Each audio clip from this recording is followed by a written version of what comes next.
करने के लिए तैयार हूं। तो मैं मुरीदों से भी ये बोलूंगा कि भाई मेरे, आप लगा भी मेरे भाया हैं, कलमागो भाया हैं, आप लोग अंधी मुरीदी मत करिए। आप लोग सोचिए इस बारे में कि केटीआर कल पैदा होने वाला, यानी पॉलिटिकली बोल रहा हूं मैं, 2001 में उसकी पार्टी पैदा हुई थी, आज चीफ मिनिस्टर है उनका। ये जमात 90 साल पहला पैदा हुई थी, आज इनके 7 से 8 एमएलए नहीं होते। आज गलियों में नंबर प्लेट लगाने से ज्यादा उससे ज्यादा कोई हैसियत नहीं बनाए अपनी, कोई बड़ा औहदा यानी मुसलमानों के लिए हासिल नहीं करे। अगर हासिल करें तो सिर्फ खुद के लिए करें, और उससे घरों के ऊपर से जाएंगी बात कि भाई क्या भाई इन्हें कहीं को बोल रहा है साहब, है ना नमक का कंकर, नमक का कंकर रख के क्या करेंगे भाई, नमक का कंकर है, कंकर अगर मुंह में आ गया तो फिर पूरा खाना हराम हो जाता, दांतन तोड़ जाते। तो नमक के कंकर को सही तरीके से सही जगह पे इस्तेमाल होना जरूरी है, नहीं तो दांत टूट जाते। तो आज मुसलमानों के दांत टूटने का काम हो रहा। I once again repeat, I have no. अस्सलाम वालेकुम रहमतुल्लाहि वबरकातुहू। दोस्तों, मैं फहद मखसूसी, कैसे हैं आप लोग? उम्मीद करता हूँ सब खैरियत से होंगे।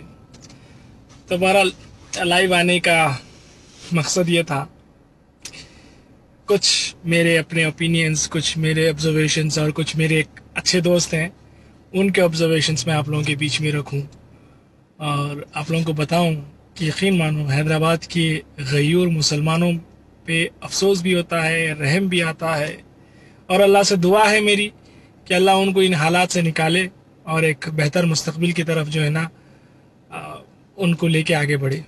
लेकिन वो कब मुमकिन होगा, क्योंकि पिछले 60-70 साल से तो मुसलमानों की क़यादत करने का दिखावा करने वाली जमात, जो खुद अपने आप को जो है ना सिर्फ हम मुसलमानों के लिए ऐसा कर देंगे वैसा कर देंगे, मुसलमान मुसलमान मुसलमान करते हुए आज मुसलमानों को गले में उतारने की वजह वही जमात बनी हुई है। अब मैं ऐसा क्यों बोल रहा हूँ, मैं आप लोगों को बोलता हूँ, मैं नाम किसी का नहीं लूँगा, लेकिन मैं बताना ज़रूर चाहूँगा कुछ चीज़ें।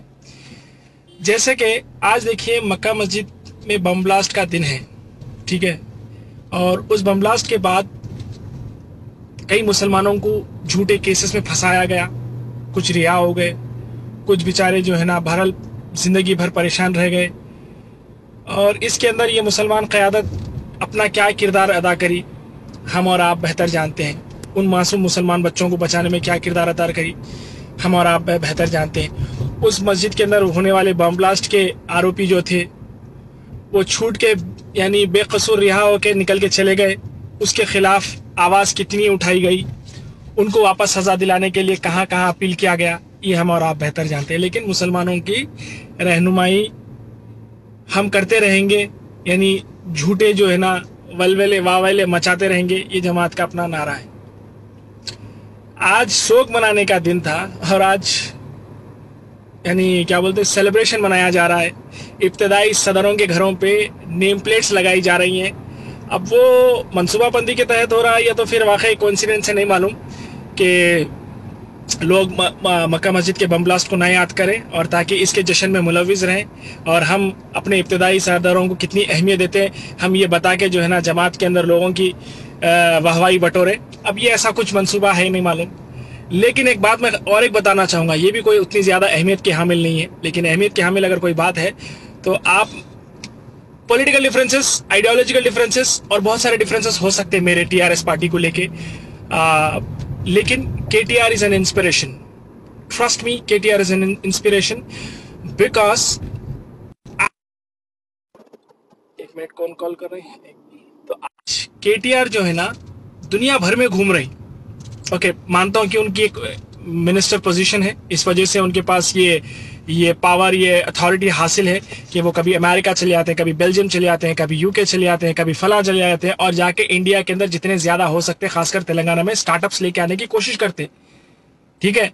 तो he is an inspiration, he is an excellent influencer, क्योंकि अपने काम से लोगों को इन्फ्लुएंस कर रहे हैं।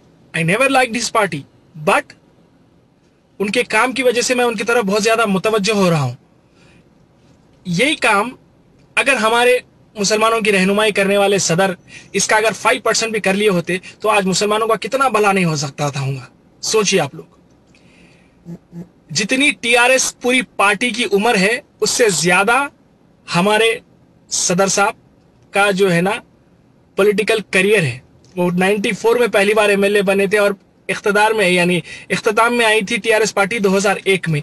यानी टीआरएस पार्टी की उम्र से ज्यादा इनका पॉलिटिकल करियर है, बावजूद इसके आज गलियों में फिर के घरों के ऊपर नेम प्लेट लगाने से ज्यादा हैसियत इन्होंने अपनी बना नहीं सके। सोचने वाली बात है। सिर्फ इनके गोद में बैठ गए। तेलंगाना अलग होने से पहले भरपूर मुखालिफत टीआरएस, यानी तेलंगाना अगर अलग हो जाएगा तो जो है ना बीजेपी यहाँ पे आ जाएंगी, ये हो जाएगा वो हो जाएगा, और टीआरएस की भरपूर मुखालिफत। लेकिन आज गोद में भी नहीं बोलूंगा मैं, क्योंकि गोद में बैठने की भी हैसियत नहीं रही। जूतियों में कौन बैठा हुआ है देखो आप। अब ये बोलने की वजह ये है क्योंकि मुसलमान इंतहाई ज्यादा परेशान हो रहा है। मुसलमान के जो है ना औकाफी जमीनों के ऊपर नाकाबिल बर्दाश्त कब्जे लैंड ग्रैबर्स और हुकूमत की तरफ से किए जा रहे हैं। लेकिन बावजूद इसके एक दोगले साहब हैं, वो अपने शहर में तो चुप रहते हैं, लेकिन बाबरी मस्जिद हो, ज्ञानव्यापी मस्जिद हो, या इस तरह के मुद्दों के ऊपर बोलने के लिए पहले आगे रहते हैं। तो इस वजह से मैं आप लोगों को, देखो भाई, मेरी कोई पर्सनल दुश्मनी नहीं है। I still love him as a politician, because उनकी जो स्ट्रेटेजी है, जिस लेवल पे वो आदमी सोचता है, हैट्स ऑफ। लेकिन अपनी काबिलियत को मुसलमानों की, क्योंकि अपने आप को एक मुसलमानों का लीडर बताते ना भाई, आप मानो या ना मानो, he is identified as a Muslim leader. He is not identified as a secular leader और like Indian leader. He is identified as a Muslim leader, and as a Muslim leader what are you doing?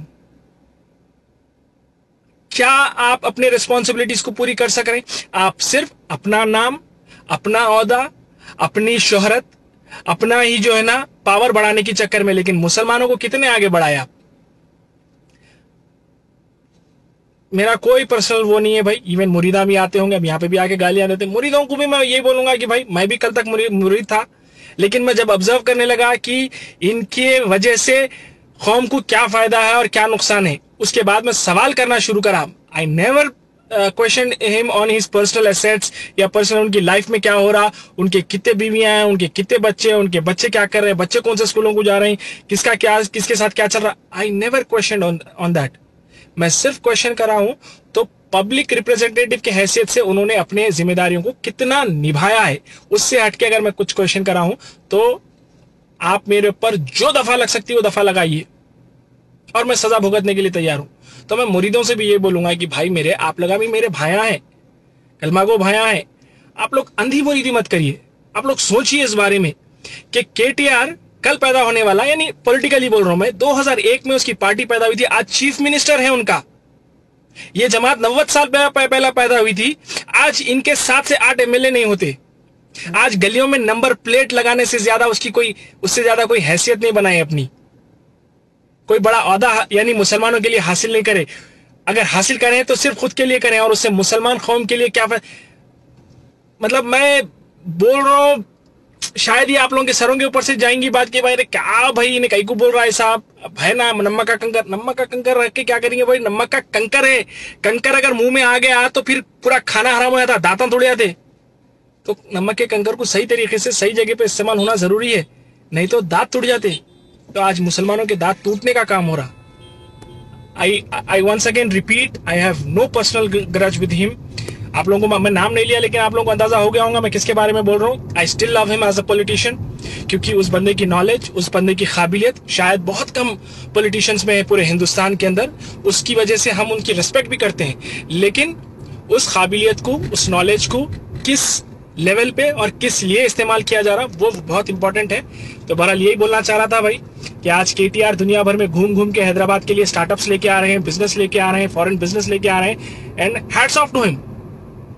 Although I never supported his party, but his work, his discipline, his commitment towards his position, अल्लाह उसको जिस position पे बिठाया उस position का भरपूर फायदा उठाना कोई केटीआर से सीखे। और मैं तो फैन हूँ केटीआर का, मैं बिल्कुल बोलूंगा। Although I might be having tendency towards some other party, but as an individual, as a politician, अगर केटीआर शायद बीजेपी के भी होते और इस तरह का काम करते तो यकीनन मैं केटीआर का तब भी मैं सपोर्ट करता, और तब भी मैं उनको जो है ना उनसे इन्फ्लुएंस रहता, क्योंकि मेरे को काम करने वाले चाहिए भाई। हम आवाम हैं, we are common citizens of India, और हमको हमको जो है ना काम करने वाला चाहिए। बट शायद वीडियो लंबी हो रही क्योंकि मेरा रास्ता लंबा है इस वजह से।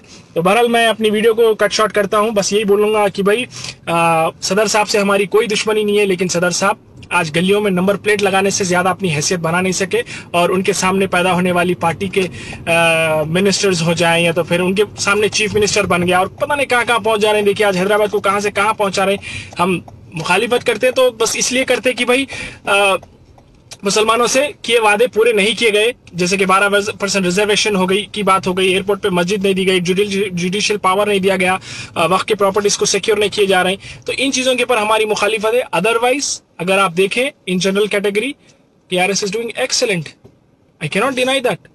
मैं अगर कोई और पार्टी की तरफ मेरी टेंडेंसी, इसका मतलब ये थोड़ी है कि मैं इनके अच्छे कामों को इग्नोर करूं। I can not ignore that, I am sorry, मेरी टेंडेंसी है, but I am not associated to any party, so I have the freedom to tell. मेरे दिल को जो अच्छा लगा मैं बोल सकता हूँ। ओके चलिए भाई, थैंक यू वेरी मच, बहुत बहुत शुक्रिया।